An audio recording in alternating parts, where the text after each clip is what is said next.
Hello friends, आज हम घटना चक्र दृष्टि का आर्थिक परिदृश्य देखेंगे। तो आइए स्टार्ट करते हैं। राजकोषीय घटनाक्रम। इसमें सबसे पहले विदेशी व्यापार नीति 2023 है। 31 मार्च 2023 को केंद्रीय वाणिज्य एवं उद्योग मंत्री द्वारा विदेश व्यापार नीति 2023 घोषित की गई है। इसके तहत वर्ष 2030 तक भारतीय निर्यात को $2 ट्रिलियन तक ले जाने की संभावना व्यक्त की गई है। कब तक? 2030 तक। कितनी इकानमी है? तो 2 ट्रिलियन है। विदेश नीति 2023 के प्रमुख दृष्टिकोण जो हैं उन 4 स्तंभों पर आधारित हैं। ये 4 स्तंभ देख लीजिए। पहला है छूट प्रोत्साहन, दूसरा है निर्यातकों, राज्यों, जिलों तथा भारतीय मिशन के सहयोग के माध्यम से निर्यात संवर्धन। तीसरा है व्यवसाय करने की सुगमता, कारोबार लागत में कमी, ई पहल। और चौथा है उभरते क्षेत्र ई कॉमर्स निर्यात हब के रूप में जिलों का विकास करना तथा स्कोमेट नीति को संगत बनाना है। नेक्स्ट देखते हैं। विदेश व्यापार नीति 2023 का जो लक्ष्य है वो निर्यातकों की सुविधा हेतु व्यवसाय करने की सुगमता को सरल बनाने के लिए री इंजीनियरिंग तथा स्वचालन की प्रक्रिया को अपनाना है। इस नीति का फोकस जो है वो स्कोमेट जान लेते हैं क्या है। Special chemical organism materials equipment and technologies के तहत दोहरे उपयोग वाली उच्च अंत प्रौद्योगिकी मदों जैसे ई कॉमर्स निर्यात को सुगम बनाना तथा निर्यात संवर्धन हेतु राज्यों तथा जिलों के साथ सहयोग बढ़ाने पर भी है। नई नीति में towns of export excellence scheme के माध्यम से नए शहरों तथा स्टेट होल्डर स्कीम के माध्यम से निर्यातकों को सम्मानित करने का भी प्रावधान है। फिर से देख लीजिए।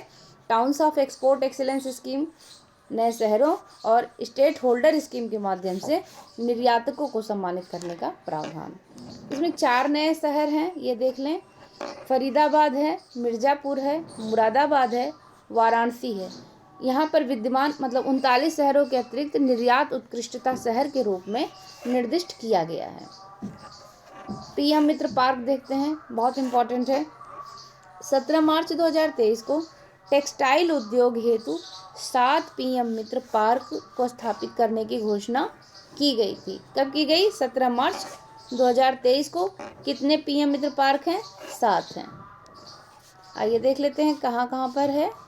ये पार्क तमिलनाडु, तेलंगाना, कर्नाटका, महाराष्ट्र, गुजरात, मध्य प्रदेश और उत्तर प्रदेश में बनाए जाएंगे। उत्तर प्रदेश में कहाँ बनाया जा रहा है बता सकते हैं? इन पार्कों के माध्यम से 70,000 करोड़ रुपए के निवेश तथा 20 लाख रोजगार सृजन की परिकल्पना की गई है। पीएम मित्र में प्रधानमंत्री ने 5F दिया है, यानी कि जो पीएम मित्र है यह 5F विजन से प्रेरित है। ये 5F कौन कौन से हैं ये देख लीजिए। Farm to fibre to factory to fashion to foreign. इस योजना के तहत विभिन्न इच्छुक राज्यों में स्थित ग्रीनफील्ड अथवा ब्राउनफील्ड स्थलों पर 7 पीएम मित्र पार्कों की स्थापना की जाएगी। इस योजना हेतु 2021-22 से 2027-28 की अवधि के लिए 4,445 करोड़ रुपए का बजटीय परिव्यय निर्धारित है। याद रखिएगा ये अवधि कब से है? 21-22 से 27-28 के बीच में। ग्रीनफील्ड पीएम मित्र पार्क के लिए प्रति पार्क 500 करोड़ रुपए की अधिकतम सहायता के साथ परियोजना लागत का 30% की दर से विकास पूंजी सहायता का प्रावधान है। कितना है? 30% है। ब्राउनफील्ड पीएम मित्र पार्क के लिए प्रति पार्क 200 करोड़ रुपए की अधिकतम सहायता के साथ परियोजना लागत का 30% की दर से विकास पूंजी सहायता का प्रावधान किया गया है। ग्रीनफील्ड के लिए 500 था और ब्राउनफील्ड के लिए 200 है।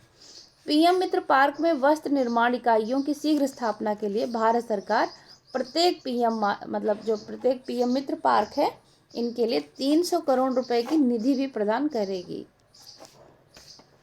इसे प्रतिस्पर्धी प्रोत्साहन सहायता के रूप में जाना जाएगा। नेक्स्ट देखते हैं। भारत का विदेशी ऋण दिसंबर के अंत 2022 तक। 31 मार्च 2023 को वित्त मंत्रालय भारत सरकार के आर्थिक विभाग द्वारा भारत के विदेशी ऋण अथवा बाह्य ऋण के तिमाही आंकड़े जारी किए गए हैं। तिमाही आंकड़े अमूमन पूछता नहीं है, लेकिन फिर भी चूंकि करंट का है तो देख लीजिए। दिसंबर अंत में भारत का विदेशी ऋण जो है वो 613.1 बिलियन अमेरिकी डॉलर रहा, जो कि सितंबर अंत 2022 की तुलना में 7.3 बिलियन अधिक है। मतलब 7.3 बिलियन डॉलर जो है वो अधिक है। अभी कितना है? 613। जीडीपी और बाह्य ऋण का अनुपात 19.1 दर्ज किया गया और सितंबर अंत में भी इसी स्तर पर था। दिसंबर 2022 में दीर्घकालिक ऋण जो है, दीर्घकालिक ऋण कौन सी? 1 वर्ष से अधिक की मूल परिपक्वता के साथ 483.9 बिलियन डॉलर रहा, जो सितंबर की 22 की तुलना में ही 5.1 बिलियन डॉलर की अधिकता को प्रदर्शित कर रहा है। कुल बाह्य ऋण में अल्पावधिक ऋण जो 1 वर्ष की मूल परिपक्वता के साथ की हिस्सेदारी सितंबर अंत 22 में 21% की तुलना में बढ़कर दिसंबर अंत में कितनी हो गई है? 21.1% हो गई। अब ये देख लीजिए कि दिसंबर अंत 2022 भारत के जो बाह्य ऋण में सर्वाधिक ऋण किसने अमेरिकी डॉलर में लिए गए हैं, ये पूछा जा सकता है। तो सर्वाधिक किस में है? अमेरिकी डॉलर में है। उसके बाद भारतीय रुपया, फिर एसडीआर, फिर येन है, फिर यूरो है। तो सबसे ज़्यादा याद रखिए अमेरिकी डॉलर और दूसरे नंबर पर भारतीय रुपये। राष्ट्रीय आय के द्वितीय अग्रिम अनुमान 2023 28 फरवरी 2023 को सांख्यिकी एवं कार्यक्रम कार्यान्वयन मंत्रालय, भारत सरकार के राष्ट्रीय सांख्यिकी कार्यालय द्वारा वित्त वर्ष 2023 के लिए स्थिर एवं चालू कीमतों पर राष्ट्रीय आय के द्वितीय अग्रिम अनुमान जारी किए गए हैं। वर्ष 2023 के लिए जारी द्वितीय अग्रिम अनुमानों के अनुसार स्थिर कीमतों पर वास्तविक सकल घरेलू उत्पाद जो है वो 159.71 लाख करोड़ रुपए अनुमानित है और वर्ष 2022-23 में वास्तविक सकल घरेलू उत्पाद जो है जीडीपी वृद्धि दर की 7% अनुमानित है, जबकि यह 21-22 के लिए कितना था? 9.1%। स्थिर 2011-12 कीमतों पर सकल मूल्यवर्धन वर्ष 21-22 के 137.98 लाख करोड़ रुपए से बढ़कर वर्ष 2022-23 के 147.13 लाख करोड़ रुपए हो जाने का भी अनुमान है। वित्त वर्ष 2022-23 में सकल मूल्यवर्धन की वृद्धि दर 6.6% अनुमानित है। ये इंपॉर्टेंट है। सकल मूल्यवर्धन जीवीए की वृद्धि दर 6.6%, जबकि 21-22 में यह 8.8% अनुमानित है। 2022-23 के दौरान स्थिर कीमतों पर प्रति व्यक्ति आय जहां 98,118 रुपये अनुमानित है, जबकि 21-22 में यह आय कितनी है? 92,583 रुपये।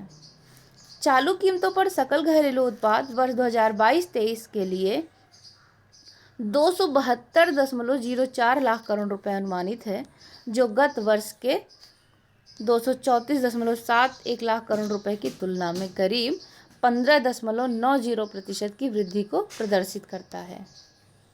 वर्ष 2022-23 में चालू कीमतों पर प्रति व्यक्ति आय 1,72,000 रुपये अनुमानित है, जबकि वर्ष 2021-22 के लिए यह 1,48,524 रुपये अनुमानित है।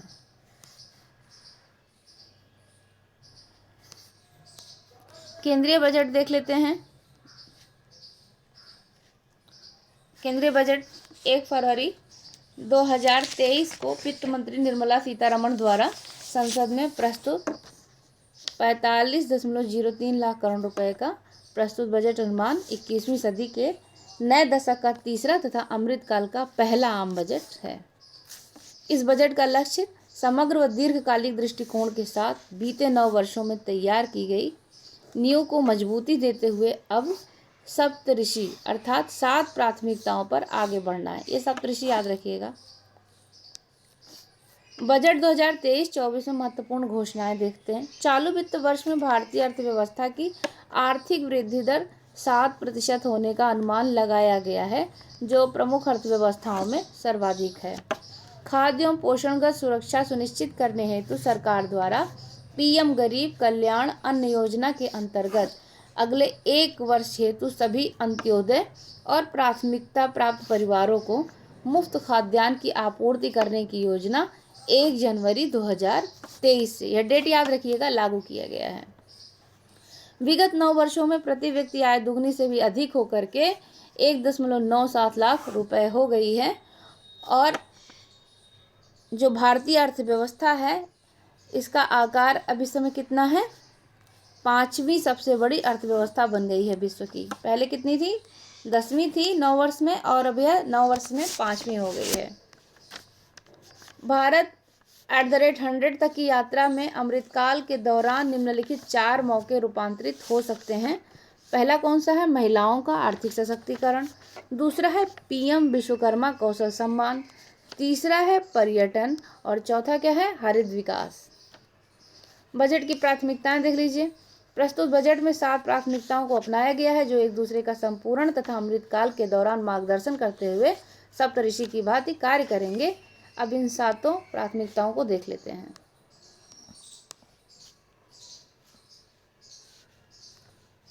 एक बार आप इस फिगर को भी देख लीजिए। ये अमृतकाल की 7 प्राथमिकताएं हैं जिन्हें सप्तऋषि कहा गया है। इसमें पहला है समावेशी विकास, दूसरा है अंतिम छोर तक पहुंचना, तीसरा है अवसंरचना और निवेश, चौथा है सक्षमता को सामने लाना, पांचवा है हरित विकास, छठा है युवा शक्ति और सातवां है वित्तीय क्षेत्र। इसको ठीक से देख लीजिए क्योंकि संभव है कि इसमें से कोई पूछ ले कि इनमें से कौन सा सप्तऋषि का भाग है या कौन सा नहीं है। देखते हैं इसमें पहला प्राथमिकता जो है वो समावेशी विकास। समावेशी विकास के तहत निम्नलिखित कार्यों को समाहित किया गया है, जिसमें पहला है कृषि एवं सहकारिता, कृषि हेतु डिजिटल पब्लिक इंफ्रास्ट्रक्चर। दूसरा है कृषि वर्धक नीति, युवा उद्यमी ग्रामीण क्षेत्रों में एग्री स्टार्टअप्स खोल सकें, इस हेतु उन्हें प्रोत्साहित करने के लिए कृषि वर्धक नीति स्थापित की जाएगी। ये पूछा जा सकता है कि कृषि वर्धक नीति किससे संबंधित है, तो आप बता सकते हो कि युवा उद्यमियों को जो एग्री स्टार्टअप के लिए जो है प्रयासरत हैं। इसका उद्देश्य किसानों के सामने पेश आ रही चुनौतियों का नवोन्मेषी और किफ़ायती समाधान उपलब्ध कराना है। नेक्स्ट है आत्मनिर्भर बागवानी स्वच्छ पौध कार्यक्रम। तो 2200 करोड़ रुपए के परिव्यय से आत्मनिर्भर स्वच्छ पौध कार्यक्रम का भी शुभारंभ किया जाएगा। मिलेट के लिए देख लीजिए, वैश्विक केंद्र श्री अन्न बहुत चर्चा में है। श्री अन्न भारत जो है दुनिया का सबसे बड़ा श्री अन्न उत्पादक देश था और दूसरा सबसे बड़ा श्री अन्न जो है निर्यातक देश है। उत्पादक सबसे पहले नंबर पे और निर्यातक जो है वो दूसरे नंबर पे। भारत को श्री अन्न के लिए वैश्विक केंद्र बनाने हेतु भारतीय बाजरा अनुसंधान संस्थान, कहाँ पर है ये, हैदराबाद को उत्कृष्टता केंद्र के रूप में बढ़ावा दिया जाएगा। मत्स्य पालन के लिए 6000 करोड़ रुपए के लक्षित निवेश के साथ PM मत्स्य संपदा योजना की एक नई उप योजना जो है वो शुरू की जाएगी। सिकल सेल एनीमिया उन्मूलन मिशन वर्ष 2047 तक सिकल सेल मतलब जो एनीमिया है उसके उन्मूलन के लिए एक मिशन शुरुआत किया गया है। नेक्स्ट देखते हैं प्राथमिकता दूसरी देख लीजिए, अंतिम छोर तक पहुंचना। इसमें आकांक्षी जिले और ब्लॉक कार्यक्रम है। इसमें 500 ब्लॉकों को आच्छादित करने के लिए शुरू किया गया है। प्रधानमंत्री PBTG विकास मिशन विशेष रूप से संवेदनशील जनजाति समूहों की सामाजिक आर्थिक स्थितियों में सुधार लाने हेतु प्रारंभ किया जाएगा और अगले 3 वर्ष में इस मिशन को लागू करने के लिए 15,000 करोड़ रुपए की राशि जो है वो उपलब्ध कराई जाएगी। प्राथमिकता तीसरा कौन सा है, अवसंरचना और निवेश। पूंजीगत निवेश परिव्यय में लगातार तीसरे वर्ष 33% की तीव्र वृद्धि के साथ इसे 10 लाख रुपए करोड़ किया जा रहा है, जो GDP का 3.3% होगा। यह वर्ष 2019-20 के परिव्यय से लगभग 3 गुना अधिक है। प्रभावी पूंजीगत व्यय देख लीजिए। केंद्र में प्रभावी पूंजीगत व्यय का बजट 13.7 लाख करोड़ रुपए होगा, जो GDP का कितना 4.5% होगा। रेलवे हेतु 2.40 लाख करोड़ रुपए अब तक का सर्वाधिक परिव्यय के पूंजीगत परिव्यय का प्रावधान है। वर्ष 2013-14 के परिव्यय की तुलना में यह 9 गुना अधिक है। शहरी और संरचना विकास नीति देख लीजिए।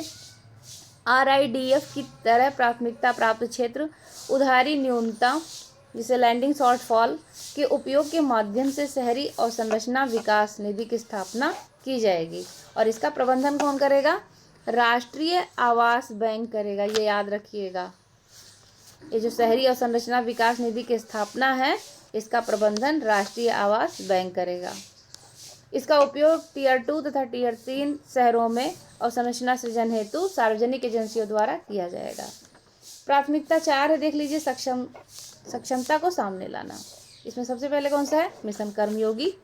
मिशन कर्मयोगी के तहत केंद्र, राज्य और संघ राज्य क्षेत्र सिविल सेवकों हेतु क्षमता निर्माण योजनाएं तैयार और क्रियान्वित किया जा रहा है। एकीकृत ऑनलाइन प्रशिक्षण हेतु iGOT कर्मयोगी नामक प्लेटफॉर्म भी शुरू किया गया है। विश्वास आधारित शासन को बढ़ावा देने के लिए 42 केंद्रीय अधिनियमों में संशोधन करने हेतु जन विश्वास विधेयक जो है वो पास किया गया। राष्ट्रीय डाटा शासन नीति लाई जाएगी। एकीकृत फाइलिंग प्रक्रिया वाली प्रणाली स्थापित की जाएगी। विवाद से विश्वास 1, इसमें जो है MSME के लिए लचीला संविदा निष्पादन है और विवाद से विश्वास 2, संविदागत विवादों का निपटान हेतु मानकीकृत शर्तों वाली एक स्वैच्छिक समाधान स्कीम लाई जाएगी। तो ये पूछ सकता है आपसे कि विवाद से विश्वास 1 क्या है या विवाद से विश्वास 2 क्या है। तो एक बार देख लीजिएगा कि एक जो है वो MSME से संबंधित है और दूसरा संविदागत विवादों के निपटान के हेतु। नेक्स्ट है, नीति आयोग का एक राज्य सहायता मिशन 3 वर्षों के लिए जारी रहेगा। प्रयोगशाला में उत्पन्न हीरे को बढ़ावा देने तथा आयात पर निर्भरता घटाने हेतु किसी एक IIT को 5 वर्षों के लिए अनुसंधान और विकास अनुदान प्रदान किया जाएगा। नेक्स्ट देखते हैं, प्राथमिकता 5 कौन सी है? हरित विकास है। प्रधानमंत्री द्वारा पर्यावरण के प्रति सजग जीवन शैली के आंदोलन को गति देने हेतु लाइफ अथवा पर्यावरण के लिए जीवन शैली की संकल्पना प्रस्तुत की गई है। हरित हाइड्रोजन मिशन देख लीजिए। हाल ही में 1,09,700 करोड़ के परिव्यय से राष्ट्रीय हरित हाइड्रोजन मिशन प्रारंभ किया गया। सरकार का लक्ष्य है कि वर्ष 2030 तक 5 MMT का वार्षिक उत्पादन हासिल करना है। यहाँ पर PM प्रणाम देख लेते हैं, बहुत इम्पॉर्टेंट है। पृथ्वी माता के पुनरुद्धार, इसके प्रति जागरूकता, पोषण और सुधार हेतु प्रधानमंत्री कार्यक्रम राज्यों और संघ राज्य क्षेत्रों के रासायनिक उर्वरकों के संतुलित प्रयोग तथा इनके स्थान पर वैकल्पिक उर्वरकों के प्रयोग को बढ़ावा देने के लिए प्रोत्साहित करने हेतु शुरू किया गया है PM प्रणाम। नेक्स्ट है, इसमें गोवर्धन स्कीम। गोवर्धन जो है स्कीम कब चली थी? Galvanising organic bio agro resources धन नामक स्कीम के तहत 500 नए अपशिष्ट से आमदनी संयंत्रों को चक्रीय अर्थव्यवस्था को बढ़ावा देने के उद्देश्य से स्थापित किया जाएगा। इसमें 200 कंप्रेस्ड बायोगैस संयंत्र शामिल होंगे जिनकी कुल लागत कितनी होगी? 10,000 करोड़ रुपए होगी। मिष्टी देख लीजिए, यह भी इम्पोर्टेंट है, इसको मैं 3 स्टार देना चाहूँगी।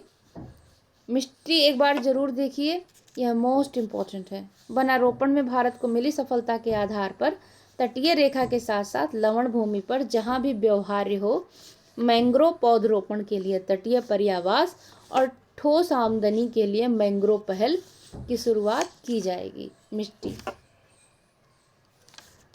ठीक है। प्रधानमंत्री 6 देख लीजिए, युवा शक्ति।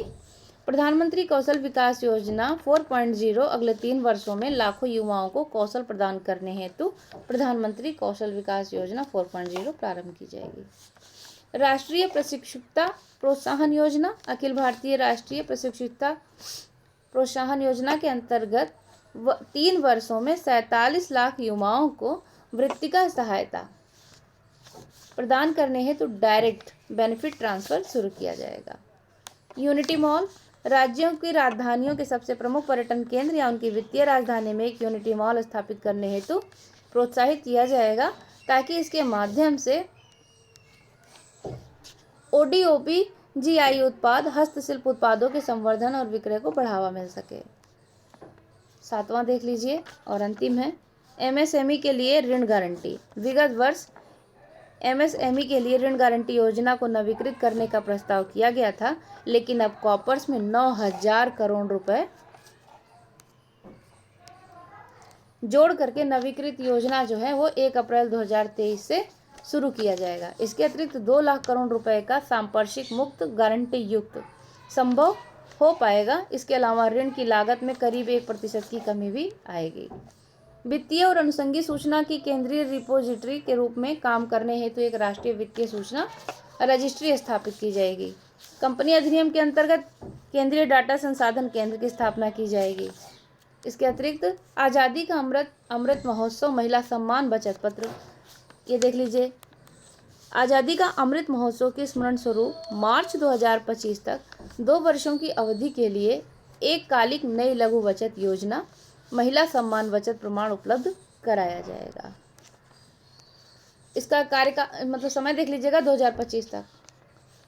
वित्त मंत्री निर्मला सीतारमण द्वारा 2023 से 24 के लिए प्रस्तुत बजट अनुमान 45.03 लाख करोड़ रुपए हैं, जिसका अर्थ है कि सरकार द्वारा कुल 45.03 लाख करोड़ रुपए की प्राप्ति एवं इतनी ही राशि का व्यय किया जाएगा।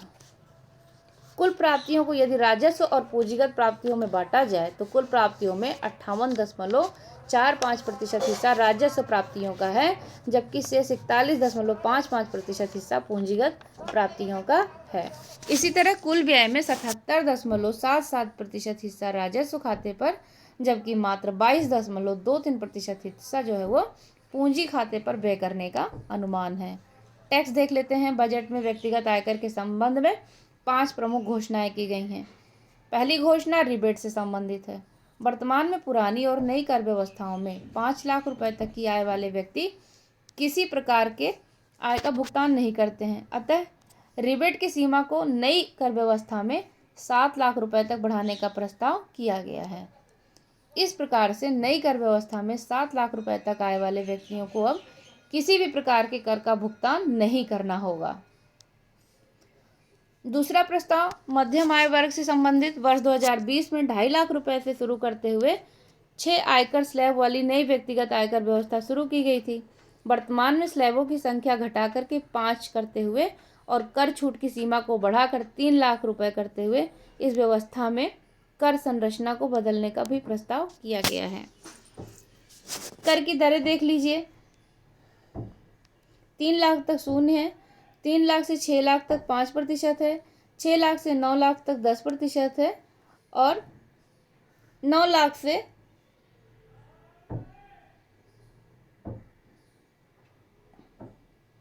12 लाख तक 15% है और 12 लाख 1 से 15 लाख तक 20% है और 15 लाख से अधिक के लिए ये 30% है। तीसरा प्रस्ताव देख लीजिए। तीसरा प्रस्ताव वेतनभोगी वर्ग और पारिवारिक पेंशन भोगी सहित पेंशन भोगी वर्ग के लिए है, जिनके लिए मानक कटौती लाभ को नई कर व्यवस्था में भी विस्तारित करने का प्रस्ताव किया गया है। व्यक्तिगत आय पर आयकर में चौथी घोषणा देश की अधिकतम कर की दर जो कि 42.74% से संबंधित है। यह विश्व में सबसे अधिक दरों में से एक है। नई कर व्यवस्था में उच्चतम अधिभार दर जो है वो 37% से घटा करके 25% करने का प्रस्ताव किया गया है। इसके परिणाम स्वरूप अधिकतम कर दर घट करके 39% हो जाएगी। 5वीं घोषणा देख लीजिए। गैर सरकारी वेतनभोगी कर्मचारियों की सेवानिवृत्ति पर अवकाश के नकदीकरण पर 3 लाख रुपए तक की सीमा की छूट अंतिम बार वर्ष 2002 में नियत की गई थी, जब सरकार में अधिकतम मूल वेतन 30,000 रुपये प्रति माह था। सरकारी वेतन में वृद्धि के अनुरूप इस सीमा को बढ़ा करके 25 लाख रुपए करने का प्रस्ताव किया गया है। नई कर व्यवस्था को डिफॉल्ट कर व्यवस्था बनाया गया, तथापि नागरिकों को पुरानी कर व्यवस्था का लाभ उठाने का भी विकल्प जारी रहेगा।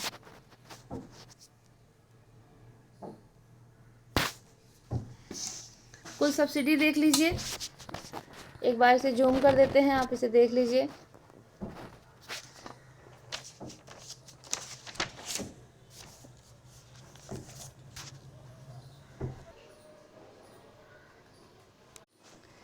इसमें बस ये पूछेगा कि किसके लिए मतलब सब्सिडी सबसे अधिक है। तो आप देख लीजिए, यहाँ पर दिया हुआ है कि 92.40% सब्सिडी केवल खाद्य और उर्वरकों पर है। और कुल सब्सिडी का अमाउंट देख लीजिए। उर्वरक पर सब्सिडी कितनी दी गई है? 43.44, और खाद्य पर सब्सिडी 48.96। तो इस दृष्टि से अगर देखें तो सबसे अधिक किस पे? खाद्य पर है, उसके बाद उर्वरक पर है। ब्याज सब्सिडी 6.84 है, और पेट्रोलियम सब्सिडी जो है वो 0.56% है। 22-23 की अपेक्षा 23-24 में हमें 28.29% की कमी देखने को मिली है। आइए नेक्स्ट देख लेते हैं। सकल कर राजस्व देख लीजिए। जीडीपी का 11.1%, प्रत्यक्ष कर 6% और अप्रत्यक्ष कर जो है वो 5.1% है। बजट अनुमान 2023-24 का सकल कर राजस्व कितना है? 33.61 लाख करोड़ रुपए है। यहाँ भी देख लीजिए, प्रत्यक्ष कर 54.25 है, और अप्रत्यक्ष कर जो है वो 45.75 है। शीर्ष 3 राजस्व देख लीजिए। जो शीर्ष 3 कर राजस्व हैं, तो वस्तु एवं सेवा कर 9.57 लाख करोड़, निगम कर 9.23 लाख करोड़, और आयकर 9.01 लाख करोड़। बजट अनुमान में कभी कभी पूछ लेता है कि कितना आवंटित किया गया है और उसका संशोधित अनुमान कितना है। तो आप देख लीजिए कि महात्मा गांधी और राष्ट्रीय ग्रामीण रोजगार गारंटी योजना 22-23 में संशोधित अनुमान है इधर, और बजट अनुमान 23-24 है। तो 22-23 में ये है 89,400 रुपये, और बजट अनुमान में 60,000 है। राष्ट्रीय स्वास्थ्य मिशन में देख लीजिए, संशोधित अनुमान 33,708 है, और यहाँ पर 36,785 है। जल जीवन मिशन देख लीजिए, 55,000 रुपये है, 55,000 करोड़ में है ये, और यहाँ पर बजट अनुमान 2023-24 में 70,000 है। तो यहाँ पर बढ़त देखी गई। राष्ट्रीय शिक्षा मिशन में जहाँ 32,612 था, वहाँ पर 38,000 जो है 953 है, 38,953। प्रधानमंत्री ग्राम सड़क योजना 19,000 वहाँ भी है, और 19,000 23-24 के बजट में भी है। पीएम किसान 6,000 वहाँ पर भी है, और 6,000 23-24 के बजट में भी। आत्मनिर्भर भारत योजना 5,758 था संशोधित अनुमान में, और बजट में है 2,273। तो यहाँ पर कमी है। और प्रधानमंत्री आवास योजना जहाँ 77,130 था, वहीं इसमें बढ़त देखी गई बजट में, तो 79,590 करोड़। तो आप ये देख लीजिएगा कि सबसे अधिक किस में बढ़ाया गया है और सबसे अधिक कम किस में किया गया है, बस इतना ही पूछता है। आइए जल्दी से आर्थिक समीक्षा देख लेते हैं। आर्थिक समीक्षा 2022-23 केंद्रीय वित्त मंत्री निर्मला सीतारमण द्वारा 31 जनवरी 2023 को संसद में प्रस्तुत किया गया। मौजूदा डॉलर मापदंड के अनुसार भारत जो है वो विश्व की 5वीं सबसे बड़ी अर्थव्यवस्था है, ये चीज़ पूछ सकता है। आगामी मार्च तक भारत की जो नॉमिनल जीडीपी है लगभग 3.5 ट्रिलियन अमेरिकी डॉलर होगी। विश्व भर की एजेंसियों ने वित्त वर्ष 2023 में भारत को सबसे तेजी से बढ़ती हुई प्रमुख अर्थव्यवस्था माना है, जिसकी वृद्धि 6.5 से 7% अनुमानित है। वैश्विक आर्थिक चुनौतियों के कारण सभी देशों में विकास के पूर्वानुमान में गिरावट आई है। तो इसमें सभी का नहीं पूछेगा, चीन और भारत का जरूर देख लें। चीन का जो है पहले 3.2 था, लेकिन इसमें बढ़त हुई 4.4% हो गया।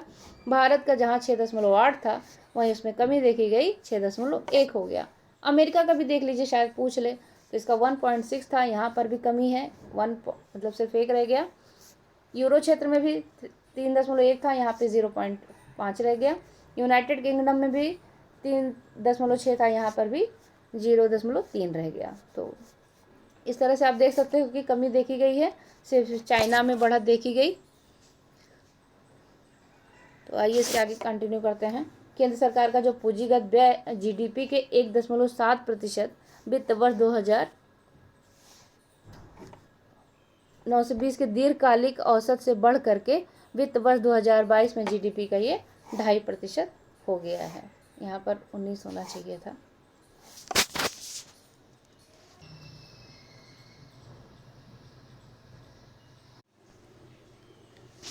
अब देखिए भारतीय व्यापार के प्रमुख पहलू हैं कैलेंडर वर्षवार। इसमें निर्यात निष्पादन प्रतिशत में दिया हुआ है। तो जैसे विश्व पण्य निर्यात 19 में 1.7 था, 2020 में 1.6 है और 2021 में 1.8 है। ऐसे ही विश्व वाणिज्यिक सेवाओं के निर्यात हैं 19 में 3.5, 20 में 4.0 और 21 में भी 4.0 ही रहा। विश्व पण्य और सेवा निर्यात जो है वो 19 में 2.1 है, 20 में भी 2.1 है और 21 में 2.2 है। ऐसे ही आयात देख लीजिए, विश्व पण्य आयात 19 में 2.5%, फिर 20 में 2.1% और फिर 21 में 2.5%। ऐसे ही विश्व वाणिज्यिक सेवाओं में आयात में हिस्सेदारी देख लीजिए, 19 में 3%, 20 में 3.2% और 21 में फिर 3.5%। ऐसे ही विश्व पण्य सेवा आयात जो है ये वर्ल्ड मर्चेंटाइल प्लस है, सर्विसेज इंपोर्ट में हिस्सेदारी। ये सब पूछता नहीं है, लेकिन भाई मान लीजिए अगर पूछ ले तो कम से कम देखे रहेंगे तो आप लगा तो सकते हो। तो 19 में 2.6, 20 में 2.3 और फिर 21 में 2.7% की बढ़त है। विश्व व्यापार में भारत का स्थान देख लीजिए, पण्य निर्यात में 18 था, 21 था, पण्य आयात में पहले 10 था और 14 है, और सेवा निर्यात में 8 और 7। सकल घरेलू बचत देख लीजिए जीडीपी प्रतिशत के रूप में, तो वर्तमान बाजार कीमतों पर 19-20 है 29.9, तो 29.9 में देख लीजिए घरेलू क्षेत्र 19.6, निजी निगम क्षेत्र 10.5 और सार्वजनिक क्षेत्र जो है वो 0.2%। ऐसे 2020-21 में देख लीजिए 28.2% का टोटल, जिसमें घरेलू क्षेत्र 22.2, निजी निगम क्षेत्र 10.0 और सार्वजनिक क्षेत्र में 0.4। इसमें प्रमुख फसलों के शीर्ष 3 उत्पादक राज्य देख लेते हैं।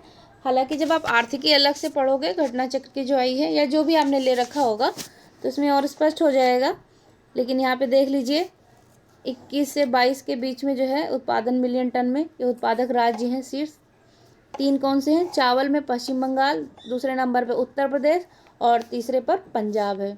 गेहूं में देखिए उत्तर प्रदेश है, मध्य प्रदेश है और तीसरे नंबर पे पंजाब है। मक्का में कर्नाटक है, मध्य प्रदेश है और महाराष्ट्र है। कुल मोटे अनाज में कर्नाटक, राजस्थान और महाराष्ट्र। ऐसे ही अरहर में महाराष्ट्र है नंबर 1 पे, फिर कर्नाटक दूसरे स्थान पे है और उत्तर प्रदेश आपके तीसरे स्थान पे है। दालों में कौन है? मध्य प्रदेश, महाराष्ट्र और फिर राजस्थान। चना में महाराष्ट्र है, मध्य प्रदेश है और फिर राजस्थान है। लेकिन जब कुल खाद्यान्न की बात आ जाएगी तो उत्तर प्रदेश प्रथम स्थान पे, मध्य प्रदेश दूसरे पर और पंजाब जो है वो तीसरे स्थान पर है। मूंगफली में गुजरात है, राजस्थान है और तमिलनाडु है। रेपसीड और सरसों में राजस्थान है, मध्य प्रदेश और हरियाणा है। सोयाबीन में महाराष्ट्र इम्पॉर्टेंट है, अक्सर मध्य प्रदेश होता है यहाँ पे, मध्य प्रदेश दूसरे स्थान पर और राजस्थान तीसरे स्थान पर। कुल तिलहन में भी राजस्थान है, मध्य प्रदेश है और गुजरात है। गन्ना में देख लीजिए उत्तर प्रदेश पहले स्थान पे, महाराष्ट्र दूसरे और कर्नाटक तीसरे। कपास में गुजरात पहले स्थान पे, महाराष्ट्र दूसरे और तीसरे स्थान पर तेलंगाना हो गया है। जूट और मेस्ता में देख लीजिए पश्चिम बंगाल नंबर 1 पे, असम दूसरे पे और बिहार तीसरे स्थान पे है।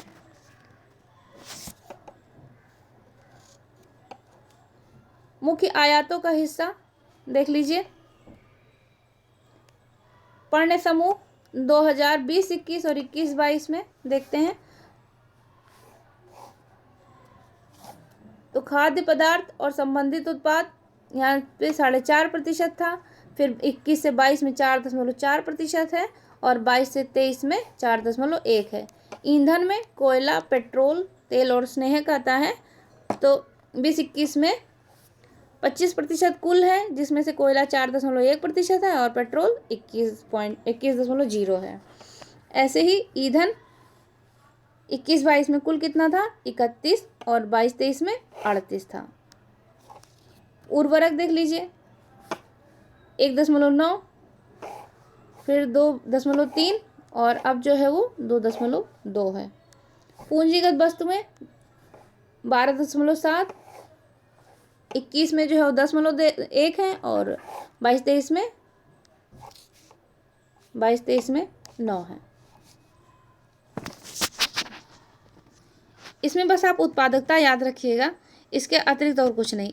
आयात की जो मतलब शीर्ष हैं 5 देश, उन्हें देख लीजिए। सबसे ज़्यादा आयात चीन से, संयुक्त अरब अमीरात से, संयुक्त राज्य अमेरिका से, सऊदी अरब से और इराक से। और निर्यात की दृष्टि से संयुक्त राज्य अमेरिका, संयुक्त अरब अमीरात, चीन, बांग्लादेश, हांगकांग और सिंगापुर। मतलब सबसे अधिक आयात हम कहाँ से करते हैं? चीन से। और सबसे अधिक निर्यात कहाँ करते हैं? यूएसए में।